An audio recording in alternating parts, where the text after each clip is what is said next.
ଜେଜେ ଜେଜେ ଆଜି ଗୋଟେ ଗପ କୁହ। ହଉ ତାହେଲେ କହୁଛି ଶୁଣ। ଅନେକ ଦିନ ତଳର କଥା। ଦିନ ଦ୍ୱିପହରର ସମୟ। ଚାରିଆଡ଼ ସୁନସାନ ଦେଖାଯାଉଥାଏ। ଅତ୍ୟଧିକ ଖରା ହେତୁ ପ୍ରତ୍ୟେକ ପଶୁପକ୍ଷୀ ନିଜ ଖାଦ୍ୟ ଅନୁସରଣ କରି ନିଜ ବସାକୁ ଫେରିଲେଣି। କାଉଟି ମଧ୍ୟ ନିଜ ଆହାର ଆଣି ନିଜ ଗଛ ଉପରେ ବସିଥାଏ। ସେଇ ଗଛ ତଳକୁ ଗୋଟିଏ ଠେକୁଆ ତା ଖାଦ୍ୟ ସଂଗ୍ରହ କରିବାରେ ବ୍ୟସ୍ତ ଥାଏ।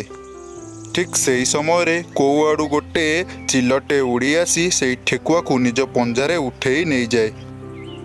କାଉଟି ଚିଲର ଏପରି ରୂପ ଦେଖି ସିଏ ବହୁତ ଆଶ୍ଚର୍ଯ୍ୟ ହୋଇଗଲା ଆଉ ବୋକା ହୋଇ ଚାହିଁ ରହିଲା। ଚିଲଟିର ଏପରି ଶିକାର କରିବା ତା ମନକୁ ଖୁବ୍ ଚୋରାଇ ନେଲା।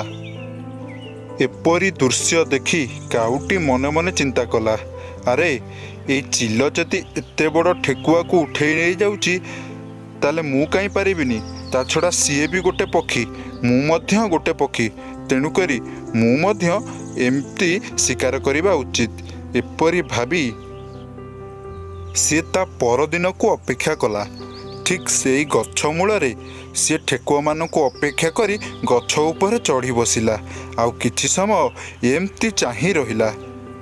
କିଛି ସମୟ ଗଲା ପରେ ଠେକୁଆ ଦଳ ସେଇ ଗଛ ମୂଳକୁ ନିଜ ଖାଦ୍ୟ ସଂଗ୍ରହ କରିବା ପାଇଁ ପହଞ୍ଚିଗଲେ।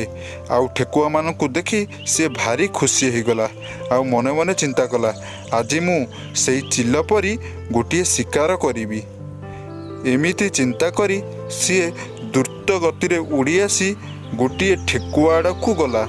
ଠେକୁଆଟି କାଉକୁ ଦୂରରୁ ଦେଖି କିଛି ଦୂର ହଟିଗଲା ଆଉ ଶେଷରେ ସେଇ କାଉଟି ଠେକୁଆ ଲୋଭରେ ମାଟି କାମୁଡ଼ି ହୋଇ ପଡ଼ିଲା। ଏମିତି ନୟନ୍ତିତ ଅବସ୍ଥାରେ କାଉଟି ମନେ ମନେ ଚିନ୍ତା କଲା, ମୁଁ ଅନ୍ୟ ଉପାୟରେ କେବେ ହେଲେ ଶିକାର କରିବିନି। ଏଥର ମୋ ନିଜ ବୁଦ୍ଧି ବଳରେ ଶିକାର କରି ଖାଇବି। କାଉଟିର ମୂର୍ଖାମି ଯୋଗୁଁ ତାର ଶିକାର ଲାଗିଲା ନାହିଁ।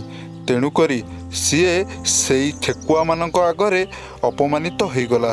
ତେଣୁ ସିଏ ମନ ଦୁଃଖରେ କାନ ମୁଣ୍ଡ ଆଉଁସି ସେଇ ଗଛ ଉପରେ ବସି ରହିଲା।